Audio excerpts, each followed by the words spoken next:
आज हम भारत के एक प्राचीन मंदिर के अंदर खड़े हैं और यहाँ कुछ बहुत ही विचित्र चीज है। इस मूर्ति को देखिए। पहली नजर में आपको लगेगा कि इसका पेट बहुत बड़ा है, लेकिन जब हम करीब से देखते हैं, और मेरा मतलब है कि बहुत ध्यान से, तो यह मूर्ति हमें बहुत गहरी कहानी बताने लगती है। अब उसके चेहरे को देखो, क्या वो आपको बूढ़ा लग रहा है? लेकिन जो सबसे अजीब है वो है उसके झुमके। ध्यान से देखो, वे चीजें क्या है? उसके दाहिने कान में आप स्पष्ट रूप से एक बिच्छू देख सकते हैं। उसके बाएं कान में क्या वो मेढक है? रुको, क्या मेढक का बायां पैर कान की बाली से जुड़ा हुआ है? कोई इन जानवरों को बालियों के रूप में क्यों पहनेगा? प्राचीन भारत में मेढक और बिच्छू का क्या महत्व है? इसमें कुछ गहरा प्रतीकात्मक अर्थ छिपा है। और फिर उसके शरीर के चारों ओर आभूषण है। इन मोतियों को देखिए, क्या ये कौड़ियां हैं? यहाँ तक कि उसके सिर का पट्टा भी कौड़ियों से सजा हुआ है। और भी बहुत कुछ है। आप देख सकते हैं कि इसमें पंख भी लगे हुए हैं। ये बहुत ही असामान्य है। अब यदि हम उसके निचले वस्त्र की ओर जाएं, तो वो अत्यधिक अलंकृत है, लगभग आदिवासी शैली का,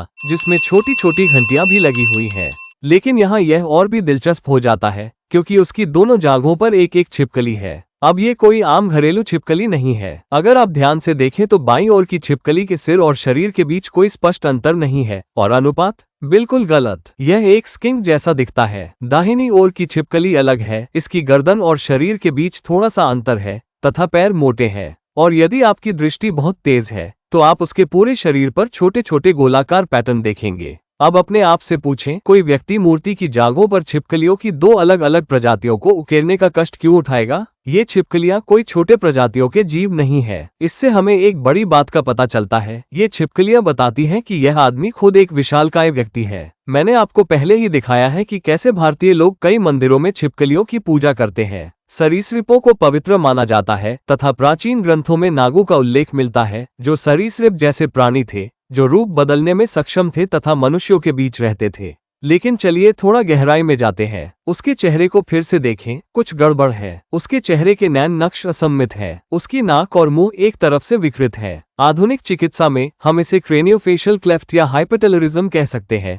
एक आनुवंशिक विकार। लेकिन रुकिए, उसकी गर्दन को देखिए। ऐसा लग रहा है कि गर्दन जलने से क्षतिग्रस्त हो गई है। क्या यह वाकई जन्मजात दोष है या उसके साथ कुछ बुरा हुआ है? अब आइए फिर से कानों की जांच करें। क्या वे असामान्य रूप से बड़े नहीं दिखते? क्या वो इंसान है या कुछ और? पहले तो वो केवल एक मोटा आदमी लग रहा था, लेकिन अगर आप पेट पर ध्यान केंद्रित करेंगे तो आपको एक बहुत ही अजीब चीज नजर आएगी, एक बहुत ही उभरी हुई नाभि। ये सामान्य नहीं है। मेडिकल भाषा में इसे नाभि हर्निया कहते हैं। और अगर आप और भी करीब से देखेंगे तो आपको उभार के ऊपर एक गड्ढा या कट जैसा निशान दिखाई देगा। हमें यहाँ ये कट क्यों दिखाई दे रहा है? जरा सोचिए, उसे यहाँ चीरा लगाने की क्या जरूरत थी? आजकल आधुनिक डॉक्टर लैप्रोस्कोपिक सर्जरी का उपयोग करके नाभि हर्निया को ठीक करने के लिए चीरा लगाते हैं। क्या प्राचीन लोग आधुनिक डॉक्टरों की तरह ही सर्जरी करते थे?